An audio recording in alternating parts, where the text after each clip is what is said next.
We were able to track the movements of the shooter. I hope they find him. New details in the manhunt for the killer of 31-year-old Charlie Kirk, a prominent conservative political activist speaking at Utah Valley That'll get you in trouble. You can't talk about this stuff. Period. University Wednesday when he was gunned down. I'm speaking either side. Like in America, man, we're in some tough stuff right now. Authorities say using video footage, they believe the shooter appears to be of college age, arriving on campus. Damn. Must have trained with his sniper for sure. At 11:52 a.m., moving into stairwells and then onto a nearby roof when he fired that fatal shot. Wow. Okay, I never saw the roof footage. This video appears to show... That is what I saw and was pointing out in the last video. So there's something going on here. I think that was the angle he probably took. Someone then running on this roof that's known as the Losi Center. After the shooting, we were able to track his movements as he moved to the other side of the building, jumped off of the building, and fled off of the campus and into a neighborhood. This is important. We're going to get to something here in a minute. Law enforcement also recovered what they believe is the weapon used. It was a high-powered bolt-action rifle. Yeah. Yeah. That rifle was... My father was trained in the U.S. Special Forces, of course, and he went through sniper school as well. And so he knows a lot about this kind of stuff and understands how these rifles work. What was recovered in a wooded area where the shooter had fled. We asked the public to be patient with the investigative process. And just in the last few minutes, we want to show you these images, law enforcement releasing... Damn. Look, scrawny dude looking, wearing his American eagle, like an American flag with an eagle on the shirt, it looks like. I'm not sure, but trying to fit right in. These still images of the person they believe is a person of interest. You can see this person is wearing a ball cap. It appears that they're wearing sunglasses and they have some sort of shirt, possibly with an American flag symbol on it. You know, they just made a martyr, a saint, but there's much more underneath this that needs to be addressed. First, let's check this guy out. Leader and every pastor. It's devastating. Me and my wife were sitting and my wife says, I am concerned for us. You know, I messaged a person who is on our team, who's in charge of our security. And, you know, Charlie. That's kind of everyone's concern, or should be. Had good security, and it's easy to yield into fear, but that's exactly what the enemy would want. That you're afraid to speak for Christ. You're afraid to go to church. You're afraid to be bold about. Notice that the Christian message is going to paint this in a martyr sense, and they're going to make it biblical. Now you're just helping them believe that even more about their particular worldview. So for those who are coming from a background like me, who's, you know, trying to help people kind of find a way to navigate the world without needing their Bibles, so to speak, realizing they had everything they needed within themselves to accomplish a good life and that we can build a good society out of that. Now they're going to look at this as if the devil, the enemy, is coming after them.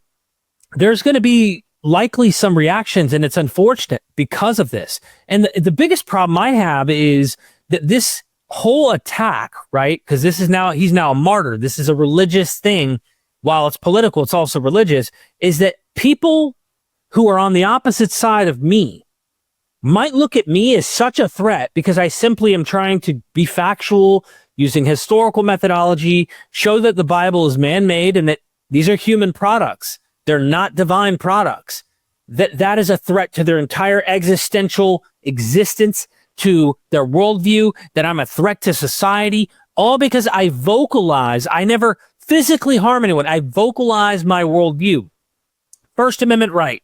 The fact that this guy was attacked and killed, this should be a threat to you, everyone who speaks publicly about this, unless you have like a suicide wish. And if you have that, I don't give a shit about your opinion then, because these people are speaking out of their ass, in my opinion, immediately reacting to this, like even celebrating. And there's a weird, we'll get to that video in just a minute. It's insane what I'm seeing. Jesus. Fear is the enemy's weapon to muzzle your mouth. If the enemy cannot destroy the gospel, he will try to silence the messenger. The blood of the martyrs has always been the seed of the church. From the first... So now it's a martyrdom thing. I told you. As you can see right here, Pastor Mark Driscoll, Charlie Kirk is now a martyr and a saint. Thank you for boldly proclaiming. So I'm curious who this idiot is, Who's that dumbass? Literally out there in the midst of this, praising and cheering what just happened to Charlie. I feel like we're living in a very, very scary time.